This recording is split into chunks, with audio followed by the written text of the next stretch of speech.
네, 어제에 이어서 오늘의 말씀은 그 요셉의 얘는 실제적인 이제 그 흉년 대탈출법에 대한 이야기를 함께 우리가 살펴봅니다. 이렇게 되는 거죠. 바로가 꿈을 꿨죠. 여러분 기억하시죠?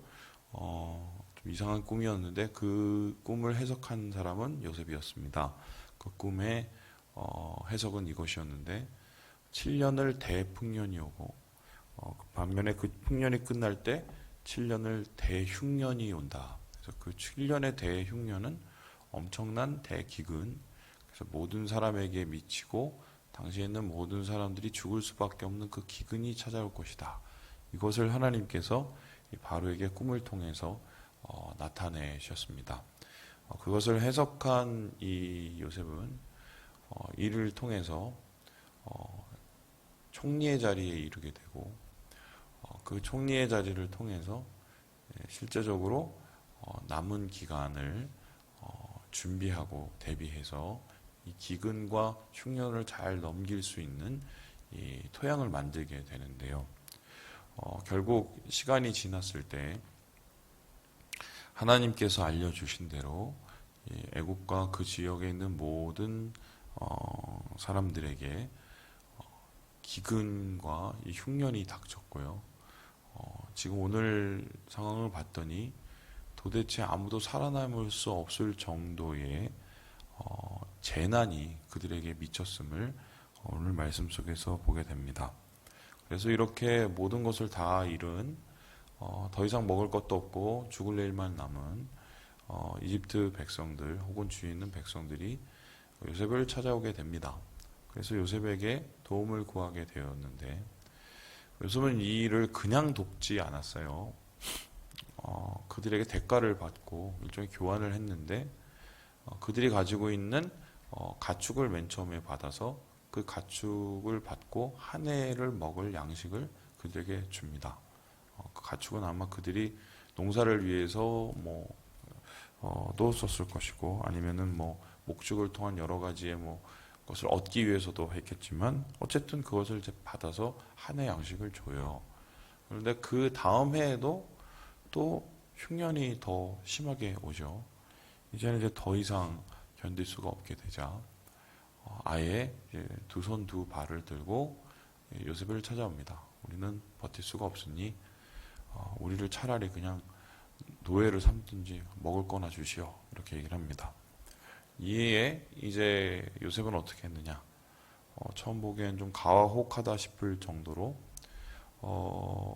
이들의 땅을 다 받아요. 그리고 이들의 말처럼 이들을 그 땅에 귀속한 노예로 삼도록 만듭니다.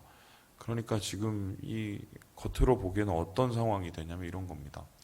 힘들고 어려운 속에 있는 사람들을 그들의 자유를 빼앗고 그들의 토지도 빼앗고 그들의 가축도 빼앗아서 이제는 노예로 만드는. 그래서 자유농민이었던 사람들을 이게 농노라고 그러죠.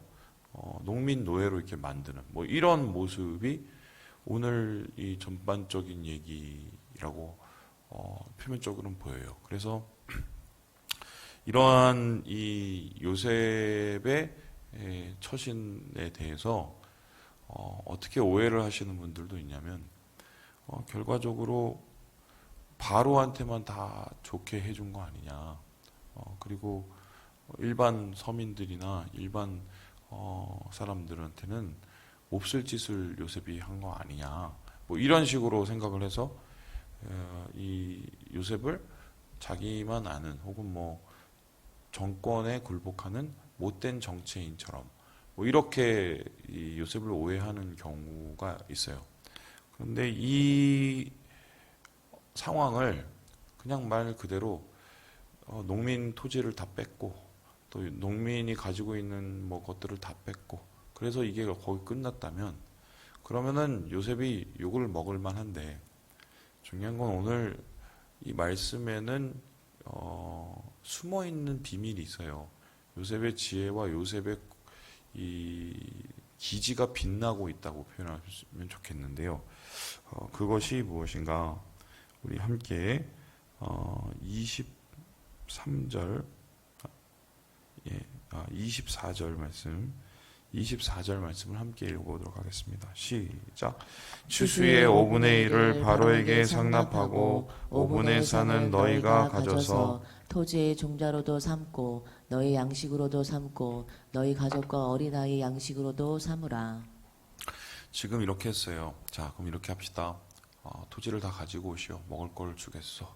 그래서 먹을 거를 다 줍니다. 그런데 그냥 먹을 걸 주고 그 사람들을 노예 삼는 게 아니라 이렇게 얘기해요.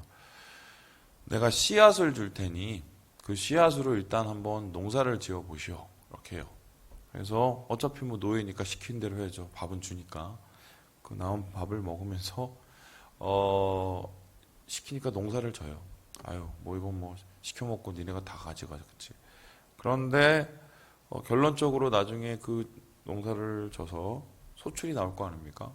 근데 그 소출을 분배를 하는데 어떻게 분배하면 거기서 5분의 1만 딱 떼고, 그러니까 20%죠?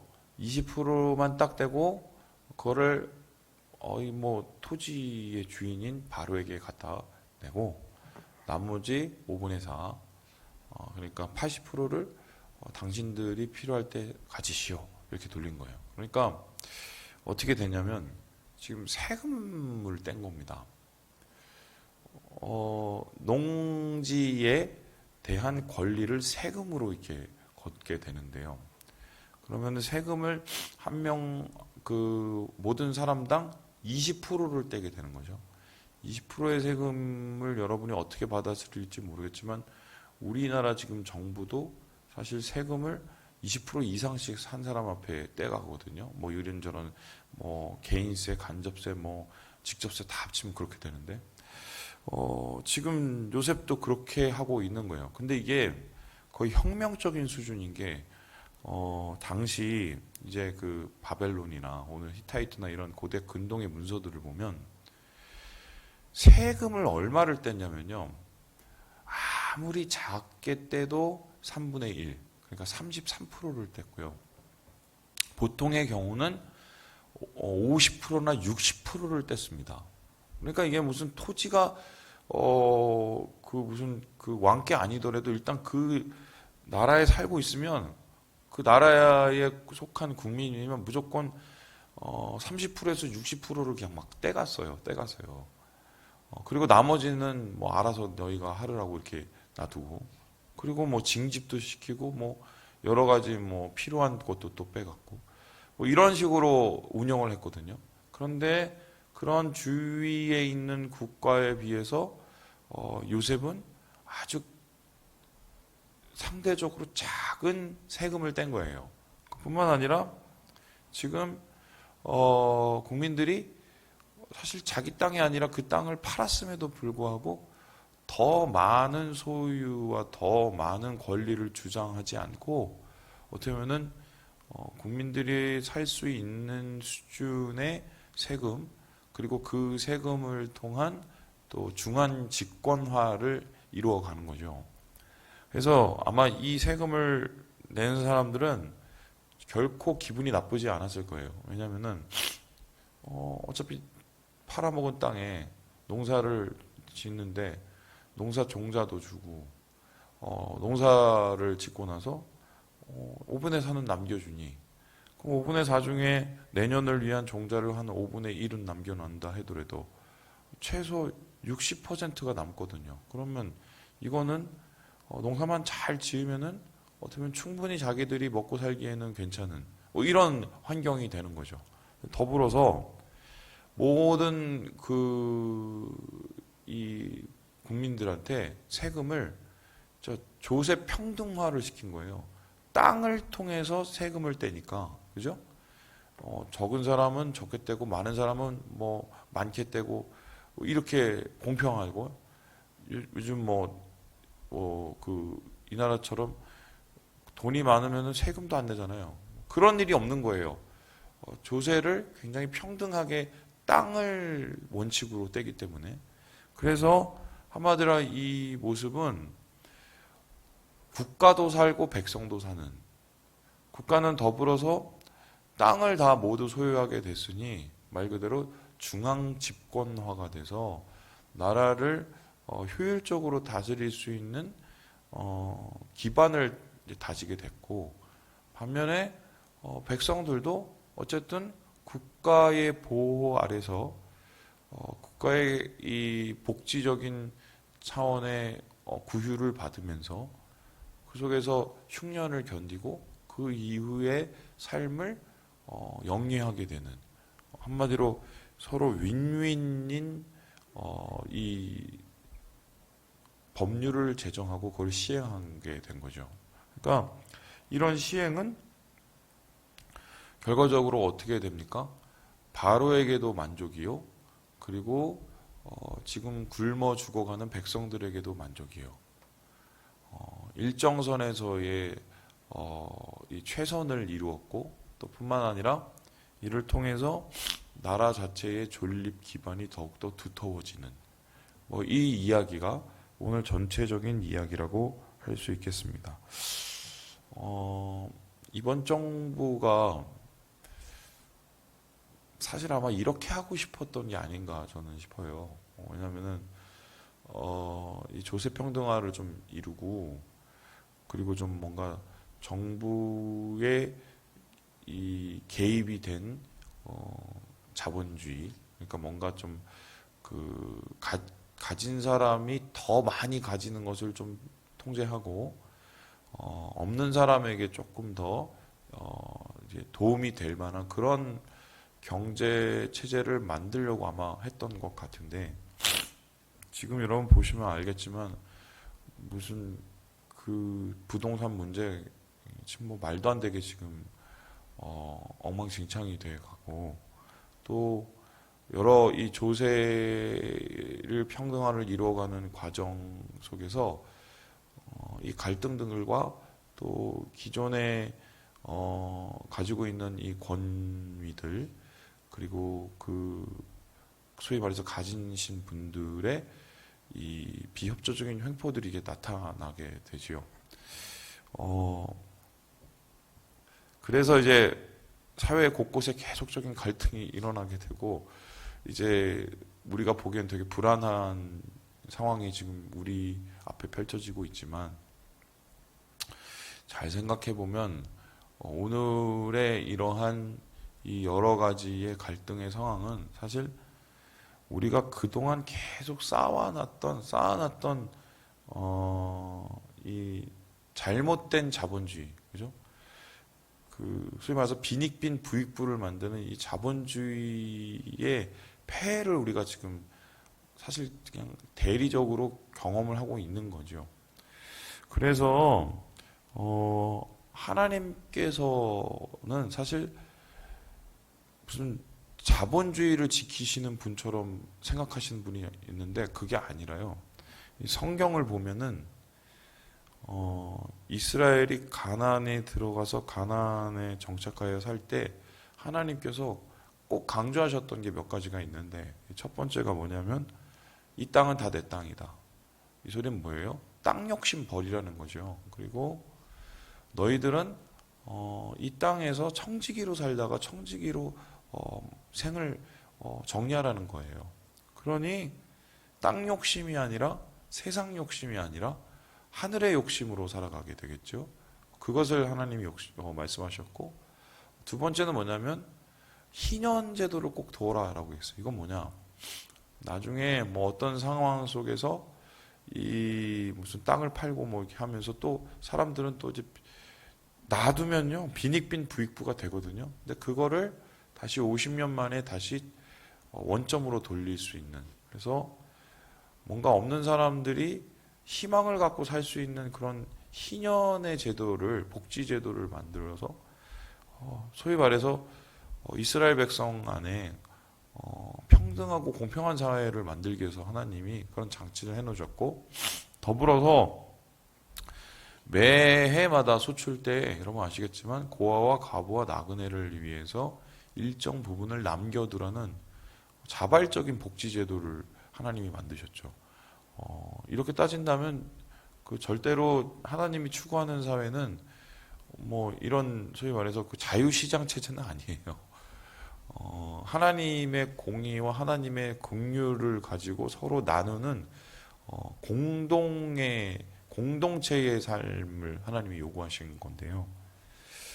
신기하게 오늘의 이 요셉의 이야기를 보면 그런 희년제도, 그런 하나님이 땅의 주인이라는 국가 토지 소유제도 뭐 이게 보여요, 조금씩. 이러한 개념을 요셉이 이해하고 이것을 진행했는지 아니면은 지혜를 찾아가다가 이러한 모습을 만들었는지는 모르겠으나 중요한 거 한 가지는 정확합니다. 뭐냐면 이 요셉이 이러한 모든 제도와 여러 경제 정책들을 시행할 때 분명히 자신의 개인의 사리 사욕을 취하지 않고 하나님의 마음을 가졌던 거예요. 그래서 하나님의 마음을 가지고 정의를 한편으로는 세우며 또한 한편으로는 긍휼과 사랑을 잃지 않는 그 균형 잡힌 신앙을 가졌기 때문에 오늘 이 흉년의 위기를 슬기롭게 타개할 수 있는 그런 근거를 만들지 않았을까. 오늘 말씀 속에서 우리는 그것을 보게 되는 것입니다. 말씀을 마치려고 하는데요. 자, 그럼 오늘 말씀을 통해서 우리가 얻게 되는 교훈이 무엇인가? 나는 살고 너는 죽으면 이건 다 죽는 거예요. 예. 그렇죠? 성경이 말하는 거는 뭐냐면 나도 살고 너도 살고를 넘어서서 나를 희생해서 너를 살리는 게 성경이 말하는 사랑과 긍휼이거든요. 여러분 진짜 신앙인이라면 절대로 땅 욕심으로 세상을 살아가진 않아요. 우리의 살아가는 인생의 목표가 이 땅의 땅이나 이 땅의 돈이 되어서는 절대로 그거는 그리스도인이라고 할 수가 없습니다. 하늘의 본향을 바라보고 이 땅 속에서 하나님의 사랑과 하나님의 긍휼을 이루어가는 사람만이 바로 하나님을 믿고 예수 그리스도를 따르는 그리스도인이라고 하겠는데, 오늘 요셉의 그런 지혜를 발휘해서 모두가 살 방법을 찾았던 것처럼 여러분의 환경과 여러분의 삶터에서 자신만이 아닌, 자신의 가족만이 아닌 공동체를 돌아보고 또 주위에 있는 이웃들을 돌아볼 수 있는 눈을 우리가 열면 주님께서 기뻐하시고 또 주님께서 우리를 통해서 역사하시지 않을까, 저는 그렇게 생각을 합니다. 여러분은 어려울수록 우리가 마음은 옹졸해지면 안 됩니다. 함께 이겨내야죠. 지금의 이 코로나 흉년을 우리가 함께 이겨내야죠. 긍휼과 사랑을 가지고 함께. 여러분 이것을 기억하시고 주님 안에서 이런 사랑과 긍휼로 이 어려움들을 함께 극복하시는 우리 사랑하는 우리 3일 가족 되시길 주님의 이름으로 축원합니다.